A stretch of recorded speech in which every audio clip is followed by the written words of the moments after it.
سوز عشق اور کیف علم، عشق اور علم کے بارے میں، تو اس پر کل جو بات قصہ گیا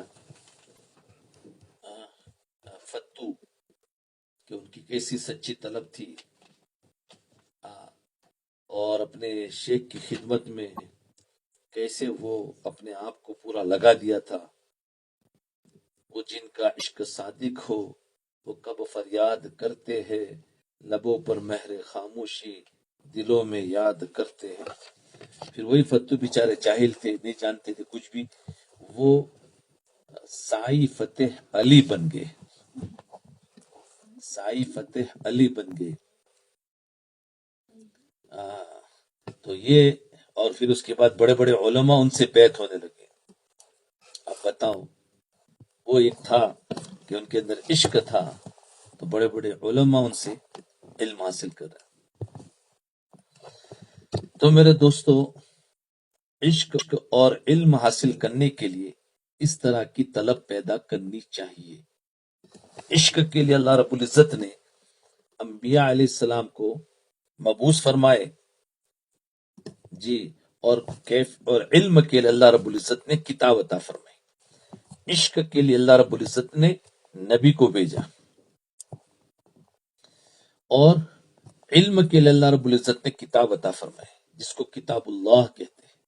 یہ علم ہے، اور نبی علیہ السلام کی ذات جو اس کتاب کو سمجھایا وہ عشق تھا۔ گویا رجال اللہ اور کتاب اللہ عطا فرمائے، تو دو چیزیں ہوئی، رجال اللہ اور کتاب اللہ۔ کہ اس کتاب اللہ کو سمجھانے کے لیے رجال اللہ چاہیے۔ رجال اللہ کے ذریعے عشق کی خواہش کا پورا ہونا تھا، اس کے ذریعے سے عشق کی خواہش کا پورا ہونا تھا، اور کتاب اللہ کے ذریعے سے علم کی خواہش کا پورا ہونا تھا۔ تو ہمیں دونوں چیزیں ملی، اور دونوں چیزیں ضروری ہے، کیونکہ کتاب اللہ بھی ضروری ہے اور نبی بھی ضروری ہے، تو دونوں کے ذریعے سے کامل بنتا ہے۔ تو عشق ہمیں سکھایا نبی علیہ السلام نے، اور علم ہمیں سکھایا کتاب نے۔ یا یوں سمجھیے کہ عشق کے لیے سنت رسول صلی اللہ علیہ وسلم، عشق کے لیے، اور علم کے لیے اللہ کا قرآن ملا ہے۔ عشق کے لیے سنت رسول ہے، اور علم کے لیے اللہ کا قرآن ملایا ہے۔ گویا جس انسان کے ایک ہاتھ میں کتاب اللہ ہو اور دوسرے ہاتھ میں سنت رسول اللہ ہو، تو اس کے پاس عشق بھی ہے، اس کے پاس علم بھی ہے۔ یہ ہے زندگی جسے کامیاب زندگی کہتے ہیں۔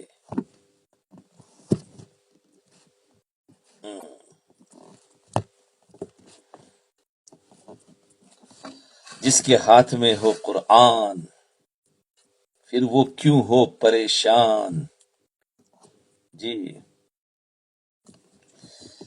تو دیکھ لے، تو جس انسان کے ایک ہاتھ میں کتاب اللہ ہو اور دوسرے ہاتھ میں سنت رسول اللہ صلی اللہ علیہ وسلم ہو، تو اس کے پاس سوز عشق بھی ہے، کیف علم بھی ہے۔ یہ ہے زندگی جسے کامیاب زندگی کہتے ہیں۔ در کف جامع شریعت، در کف سندان عشق، در کف جامع شریعت، در کف سندان عشق، ہر حوصنا کے ندانت جام و سندان بافتن یا باختن سندان باختن، ہر حوصنا کے ندانت جام و سندان باختن۔ ہر حوصناک جام و سراہی سے کھیلنا نہیں جانتا، ہر ہوسناک۔ یہ اللہ تعالیٰ کی رحمت ہوتی ہے کہ کچھ ہستیوں کو سوز عشق بھی عطا فرما دیتا ہے اور کیف علم بھی عطا فرما دیتے ہیں جی۔ اس لیے کہتے ہیں ایک ہاتھ میں شریعت ہو اور ایک ہاتھ میں عشق ہو، یعنی سنت رسول ہو، تو وہ آگے چل جاتا ہے۔ ایک غلط فہمی کا ازالہ ہے، یاد رکھیے اللہ رب العزت نے اس نسبت کو ہر زمانے میں جاری رکھنا ہے۔ اللہ رب العزت نے اس نسبت کو ہر زمانے میں جاری رکھنا ہے۔ لوگ کہتے ہیں کہ آج جنید اور شبلی نظر نہیں آتے، اور ہم نسبت کس سے حاصل کریں؟ یعنی ہر ایک ڈھونڈ رہا ہے کہ ایسے لوگ مجھے ملے، تو ہم کہاں سے ملے؟ وہ تو ہے ہی نہیں دنیا میں اب۔ جنید بغدادی اور شبلی نظر نہیں آتے، تو ہم نسبت کس سے حاصل کریں؟ جی ہاں، اگر جنید اور شبلی کو ڈھونڈوں گے تو وہ نہ تو دن میں نظر آئیں گے نہ رات میں نظر آئیں گے، اور نتیجہ یہ نکلے گا کہ جیسے خالی آئے تھے ویسے ہی خالی چلے جائیں گے۔ یہ بھی ایک دھوکہ ہوتا ہے نفس کا۔ وہ ڈھونڈتا ہے کہ میں تو ایسا شیخ پکڑوں گا جو دنیا میں نمبر 1 ہو، بس۔ ہوتے بہت سے ملے مجھے ایسے، جب ان سے کہا تو بولے نہیں نہیں نہیں، مجھے تو وہ شیخ ڈھونڈتا ہوں، ابھی مجھے کسی پر انشراح نہیں ہو رہا ہے۔ عجیب عجیب لوگ ہوتے ہیں۔ میں نے کہا ٹھیک ہے، ڈھونڈتے رہو، تو ویسے ہی خالی ہاتھ چلے جائیں گے۔ البتہ سچی طلب سے نسبت کو تلاش کرو گے تو نسبت آپ کو آج بھی مل جائے گی۔ سچی طلب ہو، نسبت آپ کو آج بھی اپنے انوارات دکھائے گی۔ لیکن مشکل کیا ہے؟ طالب سچا نہیں ہے۔ جی، طالب سچا نہیں ہے۔ مرید تو ہزاروں ہے، مرید تو ہزاروں ہے، لیکن اس میں سے طالب کچھ ہوتے ہیں۔ اگر طالب سچا ہو تو اللہ اس کو نسبت کے انوارات دے دیتے۔ دیکھیں کہ اگر کسی آدمی کی آنکھ پر پٹی ہو اور وہ کہے کہ مجھے تو نظر ہی نہیں آتا، تو بھلا اس میں کس کا قصور ہوگا؟ بتاؤ۔ ہاں، اپنی آنکھوں سے تکبر اور نفسانیت کے پردے کو ہٹا کر خالص اللہ کے لیے صاحب نسبت کو ڈھونڈیے، آپ کو نسبت والے آج بھی مل جائیں گے، کیونکہ اللہ نے اس کی حفاظت کا ذمہ لیا ہوا ہے۔ اس نسبت کی حفاظت کا ذمہ اللہ نے لیا ہے۔ قیامت تک کتاب اللہ بھی ہے تو ساتھ ساتھ رجال اللہ بھی ہوں گے۔ یہ یاد رکھنا، یہ ہو ہی نہیں سکتا کہ کتاب اللہ تو ہو اور رجال اللہ نہ ہو، ہے کہ نہیں؟ یہ ہو ہی نہیں سکتا۔ جب ختم ہوں گے تو دونوں ختم ہوں گے۔ ہاں، یہ بات اور ہے کہ کس زمانے میں زیادہ تھے، کسی زمانے میں کم ہوں گے، لیکن رجال اللہ ضرور ہوں گے، اس لیے کہ اس کتاب اللہ کو سمجھانے کے لیے، جو اس کے معانی اور انوارات کو سمجھانے کے لیے رجال اللہ بھی ہونا ضروری ہے۔ تو اب یہ کہنا، ہاں یہ بات اور ہے کہ تم ڈھونڈ رہے ہو تو ہر زمانے میں، کیونکہ لوگ بھی تو ویسے ہیں، تو اللہ تعالیٰ ان کے لیے رجال بھی تو ایسے ہی پیدا کریں گے۔ لیکن سچا طالب ہوگا تو اللہ اس کو انوارات دے دیتے ہیں۔ میرے دوستو، جن کے پاس یہ نسبت ہوتی ہے، جن کے پاس یہ نسبت ہوتی ہے، یہ نسبت ان کے گھر کی باندی نہیں ہوتی۔ جی، یہ نسبت ان کی جاگیر نہیں ہوتی ہے کہ ان کا اپنا کمایا ہوا ہے، یہ نسبت ان کی ملکیت نہیں ہوتی ہے، یہ اوپر سے ملتی ہے آگے پہنچانے کے لیے۔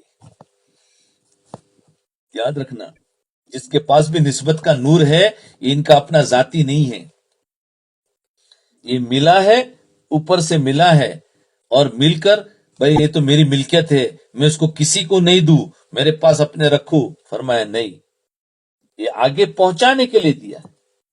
ہاں، برتن نظر نہیں آتے، بھائی دوں تو صحیح، لیکن کس کو دوں؟ کوئی برتن بھی تو ہو جس میں یہ انوارات بھر دوں۔ تو آگے برتن نظر نہیں آتے۔ اگر برتن نظر آ جائے تو اس نعمت کو ڈالنے کے لیے ہر وقت تیار ہوتے ہیں۔ جو بھی صاحب نسبت ہے، وہ لوگ بیچارے ڈھونڈتے ہیں کہ ہمیں کوئی برتن نظر آ جائے تو اپنی نسبت کو ان کے اندر ڈال دے اور ان کے برتن کو بھر دے۔ وہ ہر وقت تیار ہوتے ہیں۔ ہم کیوں ادھر ادھر گھومتے پھرتے ہیں؟ ہم کیوں ادھر ادھر گھومتے پھرتے ہیں؟ کیوں دنیا کے چکر کاٹتے پھرتے ہیں؟ اس لیے کہ کہیں عشق اور علم کا طالب نظر آئے، مگر افسوس نفس کے طالب تو نظر آتے ہیں اور خواہشت کے بندے نظر آتے ہیں، لیکن عشق اور علم کا طالب نظر نہیں آتے۔ اللہ، حال دل جس سے میں کہتا کوئی ایسا نہ ملا،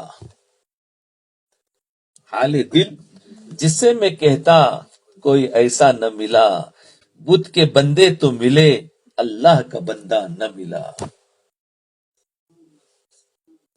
بت کے بندے تو ملے اللہ کا بندہ نہ ملا، حال دل جس سے میں کہتا کوئی ایسا نہ ملا، بت کے بندے تو ملے اللہ کا بندہ نہ ملا۔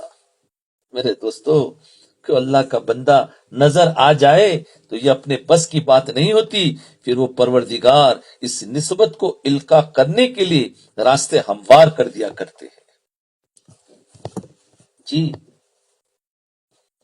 ہاں، راستے ہموار کر دیا کرتے، کوئی سچا طالب ہو بس، اور اللہ والے تو ڈھونڈتے ہیں کہ مل گیا تو وہ تو اس کو ضرور دیتے ہیں، اس میں کوئی کمی نہیں رکھتے ہیں۔ کیوں کہ وہ سمجھتے ہیں میری ملکیت نہیں ہے، یہ تو اوپر سے دی گئی ہے اور آگے پہنچانا ہے، تاکہ سلسلہ، کیونکہ اللہ تعالیٰ نے اس نسبت کی حفاظت کا انتظام اللہ نے کیا ہے، جی، جو آج تک چلا آ رہا ہے، کیونکہ کتاب اللہ ہے تو رجال اللہ بھی تو پیدا کرنے ہیں۔ میرے دوستو، کو اللہ کا بندہ نظر آ جائے تو اپنے بس کی بات نہیں ہوتی، پھر وہ پروردگار اس نسبت کو القا کرنے کے لیے راستے ہموار کر دیا کرتے۔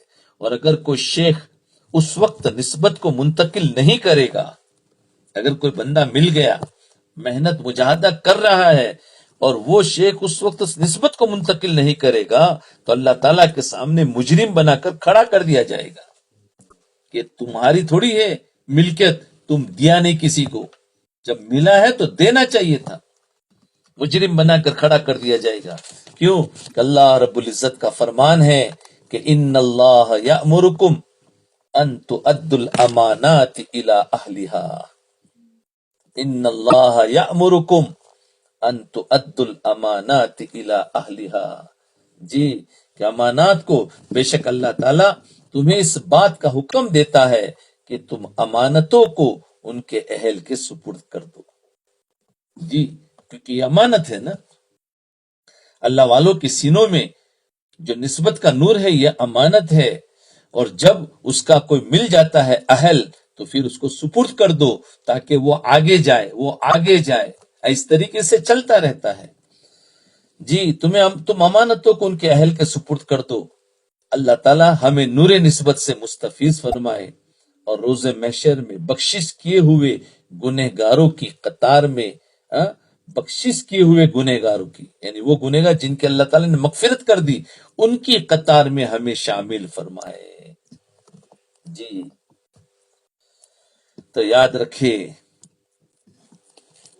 تو یہ تھا عشق رسول، کہ ہمارے اندر عشق بھی پیدا کرنا ہے اور علم بھی حاصل کرنا ہے۔ تو کس کے لیے خلاصہ کیا ہے کہ نبی علیہ الصلوۃ والسلام کی زندگی جو ہے وہ عشق سکھاتی ہے، یعنی سنت رسول، اور علم جو ہے وہ کتاب اللہ ہے، اور دونوں ضروری ہے۔ بتاؤ، دونوں میں سے کوئی ایک چیز لے سکتے ہو؟ نہیں، گمراہ ہو جائے گا۔ تو زندگی گزارنے کے دو انداز ہیں، زندگی گزارنے کے دو انداز ہیں، کائنات میں موجود ہر چیز کو دیکھنے اور اس کے متعلق سوچنے کے دو انداز ہوتے ہیں۔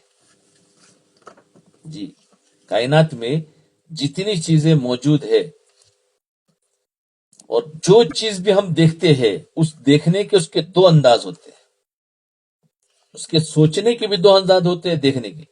اس دو اندازوں کا کیا نام؟ ایک ہوتا ہے مثبت انداز، مثبت، اور ایک ہوتا ہے منفی انداز، ایک پوزیٹو اور ایک نیگیٹو۔ ہاں جی، ایک مثبت انداز یعنی مثبت کو پوزیٹو کہتے ہیں، ہاں، اور منفی انداز یعنی نیگیٹو۔ کوئی بھی چیز کے سوچنے کے دو انداز ہوتے ہیں۔ اب بندہ کیسا ہے، وہ اس چیز کو جس انداز سے سوچے گا، وہ اس میں سے وہ معنی نکالے گا۔ اسی بنیاد پر زندگی گزارنے کی بھی دو انداز ہے، زندگی گزارنے کے بھی دو انداز ہے، ایک پوزیٹو، دوسرا نیگیٹو، مثبت انداز زندگی اور منفی انداز زندگی۔ ہر انسان کے اندر مثبت سوچ بھی ہے اور منفی سوچ بھی ہے، ہر انسان کے اندر پوزیٹو تھنکنگ بھی ہے اور نیگیٹو تھنکنگ بھی ہے. زندگی کے معاملات میں کوئی انسان اپنی مثبت سوچ کے ذریعے، پوزیٹو تھنکنگ کے ذریعے معاملات کے مثبت پہلو پر نگاہ رکھتا ہے. وہ اس کی وجہ سے معاملات کی پوزیٹو جو سائٹ ہوتی ہے اس پر نظر رکھتا ہے، مثبت. اور کوئی اپنی منفی سوچ کے باعث، نیگیٹو تھنکنگ کی وجہ سے وہ اس معاملات کی نیگیٹو پر نگاہ رکھتا ہے. فرق یہ ہے کہ جو انسان مثبت سوچ رکھنے والا ہوتا ہے وہ مثبت فیصلہ کر کے اچھے اور بہتر نتائج اخذ کر لیتا ہے، اور جو منفی زاویے سے دیکھنے والا منفی فیصلہ کر کے نقصان اٹھاتا ہے. جی، یعنی 10% آپ کی وہ زندگی ہے. ایک انگلش رائٹر نے ایک بات لکھی ہے، اس کا ترجمہ ہے کہ 10% آپ کی زندگی ہے جسے آپ اپنی محنت اور ہاتھ سے بناتے. 10% زندگی، 10% آپ کی زندگی وہ ہے جسے آپ اپنی محنت اور ہاتھ سے بناتے ہیں، اور 90% زندگی وہ ہے جسے آپ اپنے ماحول اور معاشرے سے قبول کرتے ہیں. انسان 90% جو ہے اپنی زندگی جو ہے وہ اپنے ماحول اور اپنے معاشرت سے لیتا ہے. اسی لیے جو دین کو بگاڑنے والے، جو اسلام کے دشمن ہیں، انہوں نے معاشرے کو خراب کیا کہ آٹومیٹک انسان وہیں سے لیتا ہے تو خود بخود وہ لینا شروع کر دے گا. دیکھو 90% زندگی وہ ہے جسے اپنے ماحول اور معاشرے سے قبول کرتا ہے. اب انسان ماحول سے 90% زندگی کس انداز سے قبول کرتا ہے، ماحول سے 90% زندگی کس انداز سے قبول کرتا ہے، یہ اس کی اپنی سوچ پر منحصر ہے. یہ اس کی اپنی سوچ پر، اس کی تھنکنگ پر منحصر ہے. چاہے تو مثبت سوچ کے ذریعے زندگی میں پیش آنے والے معاملات کو مثبت پہلو پر نگاہ رکھے اور فائدہ حاصل کر لے، چاہے منفی پہلو پر نگاہ رکھ کر غلط نتائج اخذ کر لے. اب 90% تو وہ اپنے ماحول سے اور معاشرے سے لیتا ہے، لیکن اس کے اندر انسان کی سوچ کیا ہے، سوچ کے حساب سے وہ اس میں سے صحیح نکالتا ہے. کسی کی غلط سوچ ہوتی ہے، اس میں سے غلط نکالتا ہے. دیکھو ایک انسان بیان کرتا ہے، برابر دین کا بیان کیا، 1 گھنٹے تک بات ہوئی، مثال دے رہا ہوں، تو اس میں دیکھو سننے والے جو ہوتے ہیں انہوں نے ان باتوں میں سے 2 قسم کے لوگ ہوتے ہیں. کچھ اچھی سوچ رکھنے والے تھے، انہوں نے تو اس باتوں کو سننے کے بعد اس میں سے اچھا مطلب نکالا اور اپنے آپ کو سدھارنے کی کوشش کی. اور کچھ ایسے لوگ ہوتے ہیں جنہوں نے اس باتوں میں سے کچھ غلط مطلب نکالا اور اس کی وجہ سے فتنے کا ذریعہ بنے، خود بھی نقصان اٹھایا، دوسروں کو نقصان کا ذریعہ بنے. ہے کہ نہیں ایسا؟ جیسے کوئی بھی بات میاں بیوی کے درمیان میں بھی، کہ اگر شوہر نے کوئی بات کی تو اگر بیوی کی سوچ منفی نیگیٹو ہوتی ہے تو وہی بات کا غلط مطلب نکال کر جھگڑا شروع ہو جاتا ہے، اور اگر اس کی سوچ صحیح ہوتی ہے اسی بات کو اچھا مطلب نکال کر اور محبتیں بڑھ سکتی. جی، ایسے ہی بیوی کی بات کا شوہر بھی ایسا مطلب نکال سکتا ہوتا ہے. آج کل جھگڑے کیا ہوتے ہیں، باتوں میں سے ہی گندگی نکال دیتے ہیں. کیوں کہ ہمارے دماغ جب گندے ہو جاتے ہیں تو پھر انسان کو جب کوئی نصیحت کرتا ہے اس نصیحت سے وہ منفی پہلو سوچتا ہے. جی، اگر کوئی شخص اعتراض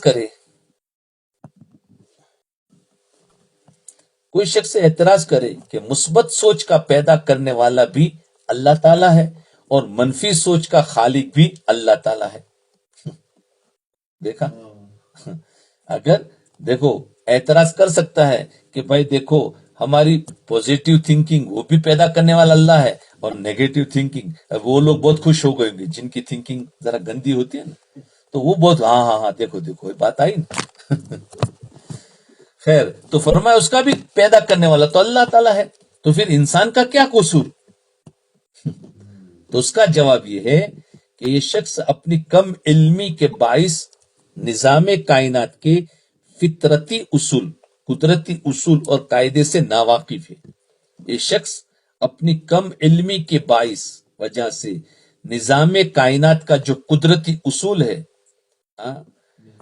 نیچر اور قاعدے سے ناواقف ہے۔ ایسا شخص گویا یہ اعتراض کر رہا ہے، یہ شخص اعتراض کرنے والا ایسا ہے جو جانتا نہیں ہے اللہ تعالیٰ کی قدرت کو، کہ اللہ تعالیٰ نے دین کو پیدا کیا۔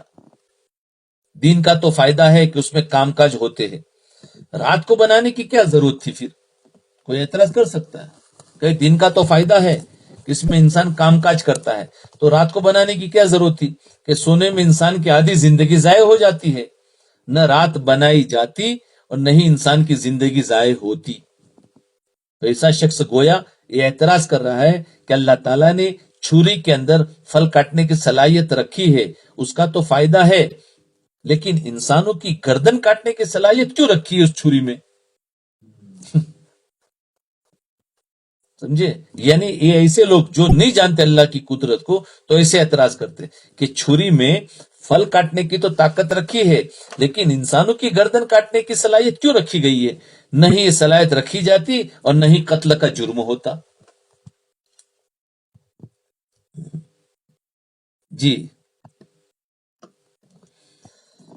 اس ضمن میں عربی کا ایک مقولہ ذہن میں رکھنا چاہیے، تعرف الاشیاء بازدادها، ہر چیز اپنی ضد مخالف چیز سے پہچانی جاتی ہے۔ یعنی کسی چیز کو پہچاننا ہو، یاد رکھو، تو اس کی اپوزٹ چیز لاؤ تو پھر یہ چیز پہچانی جائے گی۔ مثلا دین کو پہچاننا ہو تو رات کی وجہ سے پہچانا جاتا، اگر رات نہ ہوتی تو دین کو پہچان ہی نہیں سکتے۔ ہاں، تم دین تو کہتے دین ہے، لیکن بولے کیوں اس کو تو پہچان نہیں سکتے، لیکن رات آ گئی تو اب سمجھ میں آئے گا، اچھا اس کا نام رات ہے، اس کا نام دین ہے، کیونکہ رات پہچانی جاتی ہے دین کی وجہ سے، دین پہچانا جاتا ہے رات کی وجہ سے، کیونکہ دین کا اپوزٹ رات ہے اور رات کا اپوزٹ اس کی ضد دین ہے۔ تو سمجھ میں آگے، دین کی پہچان رات کی وجہ سے، اگر رات نہ ہوتی تو صرف دین ہی دین ہوتا تو کون کہتا کہ دین ہو گیا؟ محبت کی پہچان نفرت کی وجہ سے ہے، اگر نفرت ہی نہ جانتے تو محبت کیا پہچانتے؟ اقبال شیم کا جملہ یاد ہوگا کہ وہ جی، کہ انسان یہ بھی بھول جاوے تواضع کے بارے میں تھی کہ میرے اندر تکبر ہے۔ ہاں، یعنی جانے ہی نہیں کہ تواضع کیا ہے اور تکبر کیا ہے، اتنا اپنے آپ کو مٹانا کہ اس کی ضد ہی مٹ جاوے۔ تو اس پر ایک جملہ تھا، خیر، تو کون کہتا ہے تو محبت پہچانی جائے گی جب نفرت ہوگی، نفرت پہچانی جائے گی محبت سے، تو پتا چلے گا ہاں اچھا یہ نفرت ہے اور یہ ہے۔ جیسے بار بار ہم کہتے ہیں نا غفلت اور دھیان، ابھی بہت سے لوگوں کو جب بتایا جاتا ہے بھائی غفلت غفلت غفلت، تو وہ بیچارے اندر اندر سوچتے ہیں، سوال تو نہیں کرتے، کوئی کو سوال کرتے ہیں تو غفلت کیا چیز ہے، ہم غفلت میں ہے، ہمیں کیسے پتا چلے؟ وہ سوچتے ہیں، کیوں کہ ان کے پاس اس کی ضد نہیں ہے اصل میں۔ جب وہ اپنے آپ کو محنت پر لگاتے ہیں نا، کسی کے ساتھ میں بیٹھ کر اپنی اصلاح کرا رہے ہوتے ہیں، جب اصلاح کراتے کراتے جب ان کا دھیان آتا ہے تب پتا چلتا ہے کہ اوہو اب اس کا نام دھیان ہے اور اس کا نام غفلت ہے۔ سمجھ میں آئی بات؟ ورنہ غفلت پر باتیں تو سن لیا کہ غفلت کا یہ نقصانات ہے، غفلت سے یہ انسان ہوتا ہے، غفلت سے گناہ ہوتا ہے، اس سے یہ ہوتا ہے، لیکن وہ سننے والا کہتا ہے کہ یہ غفلت کیا ہے، نہیں سمجھ پائے گا وہ جب تک کہ وہ دھیان والی محنت نہیں کرے گا۔ تو اب اس کو غفلت اور دھیان میں پتا چلا، اب اس کو پتا چلا میرا اتنا سیکنڈ غفلت میں گزرا اور اتنا وقت میرا دھیان میں گزرا، اب دونوں میں دے گا، پھر وہ غفلت سے بچنا شروع کرے گا، اوہو اس کا نام غفلت ہے، تو غفلت سے بچنا شروع کرے گا۔ لیکن جو جانتا ہی نہیں ہے، کئی لوگوں نے سوال کیا، میں نے کہا دیکھو جب تک اس کی ضد نہیں آئے گی تو پہچان نہیں جاؤں، تو زید کو پہلے لاؤ، ورنہ تو غفلت ہی غفلت. اب ایک انسان ہے پورا غافل ہے، اب وہ اپنی غفلت کو سمجھ ہی نہیں سکتا. سمجھ سکتا ہے؟ بولو نہیں سمجھ سکتا. اس پر محنت کر کے اس کو دھیان والی محنت آئے گی، جب جا کے کہے گا بولے برسوں کے بعد آج سمجھ میں آیا کہ اوہو کس کو غفلت کہتے ہیں. تو میں یہ سمجھا رہا ہوں کہ زید اس کی ہونی چاہیے سامنے. زید نہیں ہو تو پہچان میں نہیں آئے گا کچھ بھی.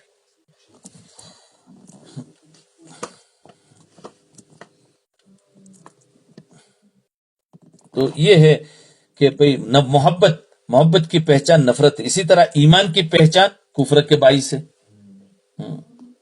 اگر کفر کا وجود ہی نہ ہوتا تو سب ایمان والے نیک اور صالح ہوتے، تو پھر انبیاء کی بعثت کی ضرورت ہی نہ ہوتی. انبیاء کی ضد شیطان ہے. انبیاء کی ضد شیطان ہے. گویا کہ ایمان اور غلبہ اسلام کے محرک اور محافظ انبیاء ہے، اور کفر کا محرک اور محافظ شیطان ہے. تو شیطان بھی سمجھ میں آ گیا. اللہ رب العزت خود فرماتے ہیں کہ میں نے ہر چیز کا جوڑا جوڑا پیدا کیا ہے. یعنی ضد، ہر چیز کا جوڑا جوڑا، خیر اور شر. خیر اور شر، تو خیر اور شر کون سمجھے گا؟ جس کے اندر خیر ہو تو پھر وہ شر کو سمجھے گا، ورنہ شر ہی شر ہو خیر ہی نہ ہو تو سمجھ میں نہیں آئے گا. اس لیے کہتے ہیں شر محض جو ہے وہ شیطان ہے، اور خیر محض جو ہے وہ فرشتے ہے. اور انسان کے اندر دونوں چیزیں رکھی، خیر بھی ہے شر بھی ہے. اب شر اس کا فطری ہے اور خیر محنت کر کے لایا جائے گا. شر اس کا فطری ہے، اب اس نے محنت نہیں کی ہے تو خیر سمجھے گا نہیں. تو محنت کر کے اس میں خیر لانا ہے اور شر کو دبانا ہے. کہ میں نے ہر چیز کا جوڑا جوڑا پیدا کیا، اور حقیقت بھی یہی کہ ہر چیز کا جوڑا جوڑا ہونا نظام کائنات کا بنیادی اصول ہے. یہ کس پر بات چلی تھی؟ سوال تو سب بھول گئے ہوں گے لگتا ہے. سوال یہ تھا کہ وہ مثبت سوچ اور منفی سوچ یہ اللہ تعالیٰ کی طرف سے ہے، اس میں انسان کا کیا قصور؟ تو اس پر سمجھایا جا رہا ہے. دیکھو آج سائنس کی دنیا اسی اصول پر تحقیقات کر رہی ہے. یہ اصول گویا جدید سائنس کی بنیاد نظر آتا ہے. جدید سائنس جو ہے اس کی بنیاد نظر آتا ہے یہ اصول. کمپیوٹر جو موجودہ دور کی جدید ترین اور مفید ترین ایجاد ہے. کمپیوٹر اس کا سارا فنکشن یعنی عمل دو بٹس پر ہے. 2 بائٹس کہتے ہیں کیا، BITS بٹس، 2 بٹس پر ہے. 0 اور 1، ایک 0 اور 1 پر ہے. یہ 0 اور 1 یہ بھی ایک جوڑا ہے. پورا کمپیوٹر کا عمل کیا ہے؟ 2 چیزوں پر ہے، ایک 0 ہے اور ایک 1. بلکہ آج کے سائنسدان صدیوں کی تحقیقات اور ہزاروں تجربات کے بعد اس نتیجے پر پہنچے ہیں کہ میٹر مادہ ایک چیز ہے تو اس کا بھی کوئی جوڑا ہونا چاہیے. مادہ میٹر یعنی MATTER. تو یہ چیز تو اس کا بھی کوئی جوڑا ہونا چاہیے، اور اس جوڑے کو انہوں نے انٹی میٹر کا نام دے دیا. اس جوڑے کو انٹی ڈال دیا. آج تو ہر چیز کو انٹی کر دو، وائرس اور اس کا انٹی وائرس نام دے دیا، یہ شارٹ کٹ ہے. اب وہ اس انٹی میٹر کی دریافت کے لیے محنت کر رہے ہیں کہ جو مادہ ہے اس مادہ کو ختم کرنے والی چیز اس کی کوئی اپوزٹ ہوگی، اس کو انٹی میٹر کہہ دیا. اب اس کو ڈھونڈ رہے ہیں. اب دیکھتے ہیں کہ روح کے مقابلے میں مادہ کی کیا حیثیت ہے. روح کے مقابلے میں مادہ کا خمیر، مثلا انسان کا جو جسم ہے نا، یہ جسم کیا ہے؟ مادہ ہے. اور اس کے اندر کی جو چیز ہے وہ کیا ہے؟ روح ہے، جو جان ہے کیا نہیں؟ مادی چیزوں کا مطلب کیا ہے؟ جو دنیا میں جو چیزیں نظر آ رہی ہے، یہ آسمان، زمین، درخت، جانور اور پھل پھول یہ سب کے سب مادہ ہے. یاد رکھو مادہ کا مطلب یہ سب مادہ ہے. تو اب انہوں نے مادہ کا خمیر تو بولا مادہ کس سے نکلا ہے؟ تو خمیر کہتے ہیں یعنی اس کے فاؤنڈیشن یا اس کی بنیاد کس چیز سے بنی ہے. خمیر کو کیا کہیں گے انگلش میں؟ پتا نہیں. خمیر کو ہسٹ کر یعنی جس چیز سے وہ مادہ بنا ہے تو وہ ابھی مثال سے سمجھ میں آ جائے گی. جیسے مثال کے طور پر خاک ہے، مٹی ہے، روح کا خمیر تو مادہ جو ہے مٹی سے بنا ہے. جتنی چیزیں ہیں یہ جو ہمیں نظر آتی ہے وہ مٹی سے بنی ہے. اس کو کہتے ہیں اس کا خمیر، اس کی اصل چیز مٹی ہے. اور روح جو ہے، روح کا خمیر، روح کی اصل چیز افلاک سے ہے، یعنی آسمان سے اوپر سے آئی. اس کے بھی اوپر عالم ارواح سے ہے. روح مادہ نہیں ہے، جسم مادہ ہے. تو مادہ انسان کا جسم کس سے بنا؟ مٹی سے. اور روح مٹی سے نہیں بنی بلکہ وہ عالم ارواح سے. اللہ رب العزت فرماتے وَنَفَخْتُ فِيهِ مِن رُوحِي، میں نے اس میں اپنی روح پھونک دی. یعنی یہ اللہ کا ایک حکم ہے. تو مادہ کا کوئی نہ کوئی مقام ہوتا ہے مگر روح لا مکانی شیء ہے. مادہ کا کوئی نہ کوئی مقام ہوتا ہے. مادہ کا مقام مادہ یعنی جو چیز مٹی سے بنی ہوتی ہے اس کا کوئی نہ کوئی جگہ ہوتی ہے. اور روح جو ہے لا مکانی شیء ہے. مادہ کسی چیز سے ٹکرا کر رک جاتا ہے مگر روح آسمان سے بھی آگے نکل جاتی ہے، وہ ٹکرا کر رکے گی نہیں. مادہ کو بلندی کی طرف پھینکیں گے تو گریوٹی یعنی کشش سے ثقل کے باعث پستی کی طرف لوٹتا ہے. مادے کی کوئی چیز کو اوپر پھینکو تو نیچے آتی ہے مگر روح جو ہے وہ تو نیچے نہیں آئے گی کیونکہ اوپر سے آئی ہے تو وہ اوپر ہی اوپر جائے گی. روح عرش الہی کی طرف پرواز کر جاتی ہے کیونکہ اوپر سے آئی ہے، وہ نیچے رہے گی ہی نہیں. یہ جسم کے اندر قید ہو گئی اس لیے ہے. اور جہاں جسم سے نکلے گی تو وہ سیدھی کہاں جائے گی؟ کیا بھائی؟ روح نکل گئی کہ مطلب اوپر چلی گئی. تو مادہ کو اوپر سے پھینکو تو نیچے آتا ہے اور روح جب نکلتی ہے نیچے سے تو اوپر جاتی ہے. تو کئی ہزار سال کی بلندیوں اور رفتوں کو طے کر جاتی ہے. اور روح جب اوپر جاتی ہے تو ہزاروں سال کی جو رفعت ہے، بلندی ہے، وہ منٹوں میں طے کر جاتی ہے. روحانی پرواز جس کو کہتے ہیں.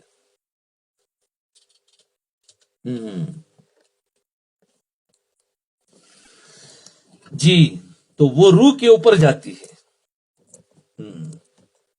تو رفتوں کو طے کرے. مادیت کے شہ سواروں کی معراج یہ ہے کہ وہ صدیوں کی کاوشوں اور محنتوں کے بعد یعنی مادیت جو سائنس جو ہے نا وہ مادیت پر محنت کرتی ہے. یاد رکھنا سائنس کے ہے مادیت پر محنت کرتی ہے. تو وہ یعنی وہ جو مادیت پر محنت کرنے والے ہیں وہ کئی سالوں کی محنتوں کے بعد کہاں تک پہنچے؟ چاند تک پہنچے. یا مستری جو سیارہ ہے اور سوریا تک بمشکل پہنچ سکے ہے. اتنی سالوں کی محنت کے بعد وہ یہاں تک پہنچ سکے ہے. لیکن روحانیت کی شہسوار اعظم سید البشر صلی اللہ علیہ وسلم کی معراج کیا ہے؟ دیکھو ایک معراج تو سائنس کی ہے اور ایک معراج نبی علیہ السلام کی ہے. کیونکہ نبی علیہ السلام روحانیت ہے کہ پیدا کرنے والے ہے نا، روحانیت کو سکھانے والے ہیں. اور سائنس جو ہے وہ مادیت پر محنت کرتی ہے. تو یہ سالوں کی محنت کے بعد چاند تک پہنچے ہیں. اور نبی علیہ الصلوۃ والسلام کہ اتنا قرب، وہ ان کی معراج کہاں تک پہنچے کہ رب الذوالجلال کے اتنا قریب پہنچے جیسے تیر کمان کے نزدیک ہوتا ہے. اور کہکشا اور سریا تو نبی علیہ السلام کے قدمین شریفین کی گرد راہ ہے کہ سریا اور یہ جو چاند ہے وہ تو نبی علیہ السلام کے قدموں کے نیچے ہے. اس وقت کیا ہے؟ وہ تو آپ تو اس سے بھی آگے گئے. کتنے سالوں کی پرواز جو آج تک وہ پہنچ نہیں سکے، نبی علیہ السلام روحانی طاقت سے پہنچے. ارے سمجھے کچھ، ذرا بھاری بات ہے. تو یہ سمجھانا چاہ رہے ہیں کہ روح ایک مادیت ہے اور ایک اس کی جو ہے وہ روح ہے، اس کی ضد. تو مادیت جو ہوتی ہے وہ جس کا مقام ہوتا ہے، جس کو سمجھا جا سکتا ہے، جس کو چھو سکتے ہیں، اور روح جو ہوتی ہے وہ اس کو نہیں سمجھ سکتے۔ نازا جس پہ حسن ہے وہ حسن رسول ہے، نازا جس پہ حسن ہے وہ حسن رسول ہے، ایک کہکشاں تو آپ کے قدموں کی دھول ہے، ایک کہکشاں تو آپ کے قدموں کی دھول ہے۔ مادیت تو یہ ہے کہ انسان کھربوں ڈالر لگا کر چاند پر پہنچا ہے کہ نہیں، اور روحانیت یہ ہے کہ محبوب خدا کی انگشت مبارک کے اشارے سے چاند کے دو ٹکڑے ہو جاتے ہیں، یہ روحانیت ہے۔ مادیت کیا ہے کہ برسوں میں ڈالر لگا کر بلینوں جب جا کے وہ چاند تک پہنچے ہیں، اور روحانیت یہ ہے کہ زمین پر کھڑے کھڑے انگلی کے اشارے سے اسی چاند کے دو ٹکڑے کر دیتے ہیں، یہ روحانیت ہے۔ یہ جو عشق تھا نا اسی کو سمجھا رہے ہیں۔ روحانیت کیا ہے؟ کیونکہ عشق جو روحانیتی کی چیز ہے نا جی، کہ محبوب خدا کی انگشت مبارک کے اشارے سے چاند کے دو ٹکڑے ہو جاتے ہیں۔ مادی دنیا کے پوپ کہتے ہیں کہ پانی اپنی سطح برقرار رکھتا ہے، واٹر مینٹینس اٹس سرفیس، پانی اپنی سطح برقرار رکھتا ہے، ان کے مادی دنیا کے پوپ کہتے ہیں۔ لیکن میدان روحانیت میں عصائے موسوی کی ایک ضرب سے، موسیٰ علیہ السلام کا ایک عصا، ایک ڈنڈا جو لگا ہے سمندر میں، طغیانی لہریں اور طوفانی موجیں سمٹ کر 12 راستے بنا دیتی، یہ روحانیت ہے۔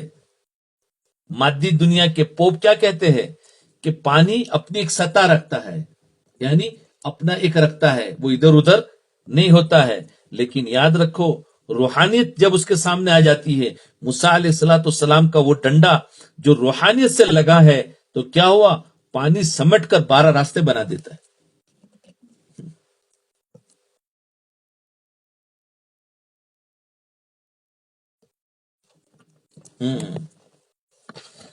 جی، سوچنے کے دو انداز ہیں، اس لیے سوچنے کے دو انداز۔ بات ہو رہی تھی کہ سوچ کے زاویے دو ہی ہے کہ نہیں؟ واپس آ جاؤ، آ گئے سب کہ سوچ کے انداز سب روحانیت پہ پہنچ گئے تھے، اوپر اڑنے لگے تھے، سب کو واپس لے آئے ہیں، کیونکہ مادہ ابھی ساتھ میں ہے نا، ابھی نکلی نہیں ہے روح۔ تو بات ہو رہی تھی کہ سوچ کے زاویے دو ہے، دو طرح سے سوچ سکتے ہیں۔ مثبت سوچ دل میں فرحت اور خوشی پیدا کر دیتی ہے، جی، مثبت سوچ جو ہے وہ فرحت اور خوشی پیدا کر دیتی ہے، اور منفی سوچ، نیگیٹو سوچ تکلیف کا باعث بنتی ہے۔ مثال کے طور پر دو شاعر باغ میں گئے، مثال کے طور پر دو شاعر باغ میں گئے، ان میں سے ایک خوش تھا اور دوسرا غمگین۔ دو گئے باغ میں، تو اس میں سے ایک خوش دوسرا غمگین، دونوں کی نگاہ ایک کھلے ہوئے پھول پر پڑی۔ دیکھو، دونوں کی نگاہ ایک کھلا پھول جب کھل جاتا ہے نا تو کھلے ہوئے پھول پر پڑی۔ تو شعراء حضرات بڑی حساس طبیعت کے مالک ہوتے ہیں، شاعر لوگ، اور نیچر، فطرت کو اسٹڈی یعنی مطالعہ کرتے رہتے ہیں، وہ ہمیشہ فطرت کا مطالعہ کرتے رہتے ہیں۔ شعراء جو ہوتے ہیں نا وہ ہمیشہ حساس طبیعت کے ہوتے ہیں۔ دونوں نے پھول کے متعلق اپنے اپنے تاثرات بیان کیے۔ جو غمگین تھا اس نے کھلا ہوا پھول دیکھ کر کہا کہ اس مظلوم لالا کو بھی کسی نے زخمی کر دیا ہے، لالا کو بھی کسی نے زخمی کر دیا ہے، دیکھیے اس کا بھی میری طرح سینہ چاک ہے کہ نہیں؟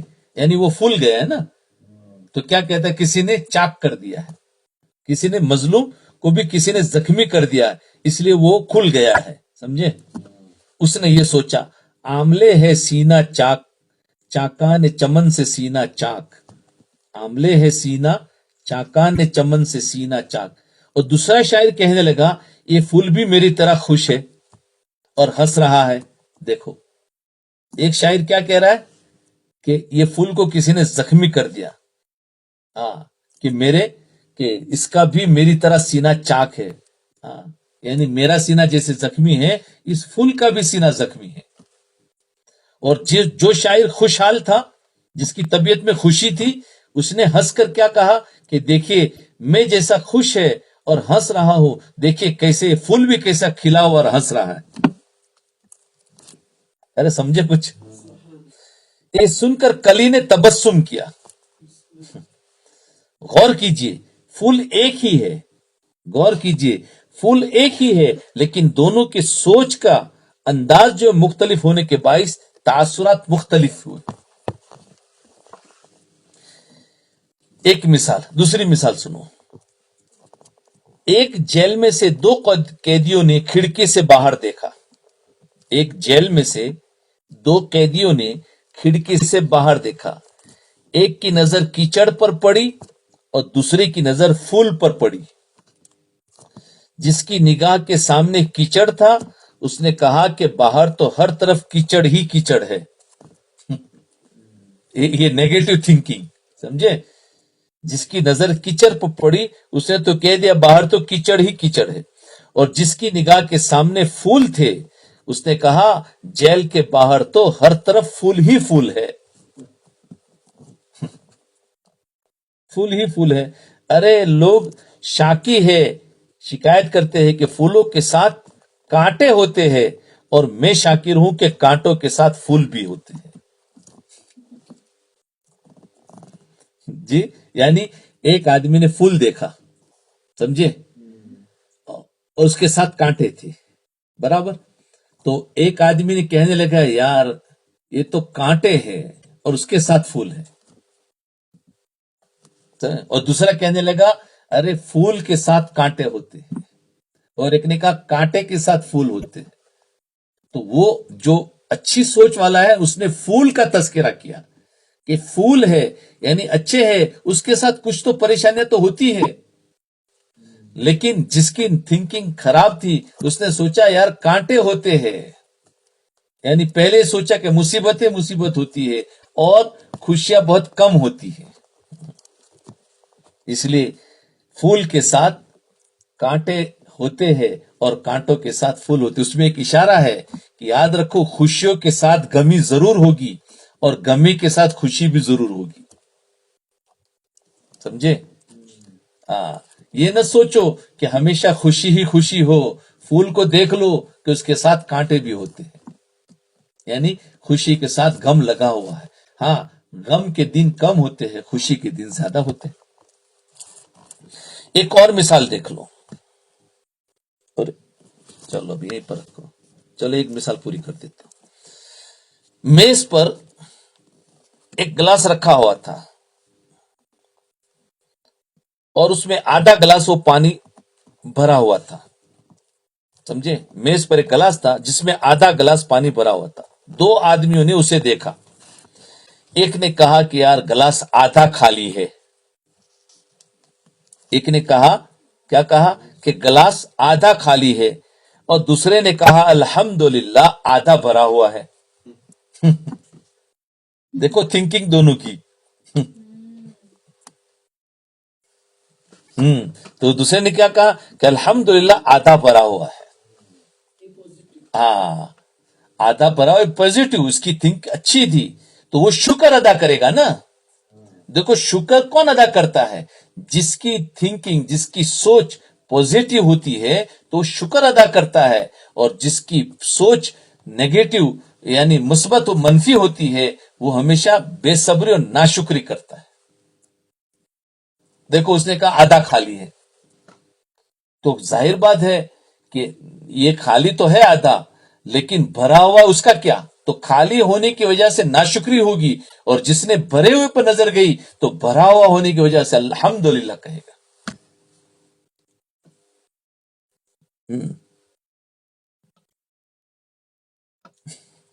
جی، تو فرمایا الحمدللہ آدھا بھرا ہوا. تو ثابت ہوا کہ سوچنے کے انداز دو ہی ہے. مثبت انداز پریشانیوں کو آسان کر دیتا ہے، پوزیٹو، اور منفی انداز پریشانیوں کو اور مشکل بنا دیتا ہے کیونکہ بے صبرا ہو جاتا ہے. اس وجہ سے لوگ دو حصوں میں تقسیم ہو جاتے ہیں. مثبت سوچ رکھنے والے لوگ حالات کو لے کر چلتے ہیں. جس کی سوچ اچھی ہوتی ہے تو وہ کیا ہے، حالات کو لے کر چلتے ہیں، گھبراتے نہیں. اور منفی سوچ والے حضرات کو حالات لے کر چلتے ہیں. منفی سوچ والوں کو حالات ان کو لے کر چلتا ہے، اور مثبت سوچ والا وہ حالات کو لے کر چلتا ہے. وہ کٹ پتلی بن کر زندگی گزارتا ہے، یعنی جیسی ہوا ویسے چلو. وہ کٹ پتلی بن کر زندگی گزار، یعنی اس کو جیسا چلا ویسے چلے. تو حالات اس کو چلاتے ہیں، تو حالات جو آئے گا اس کا وہ مقابلہ نہیں کر سکتے. کچھ لوگ حالات کو لے کر چلتے ہیں، اور کچھ لوگوں کو حالات لے کر چلتے ہیں. سم پیپل ڈرائیو دا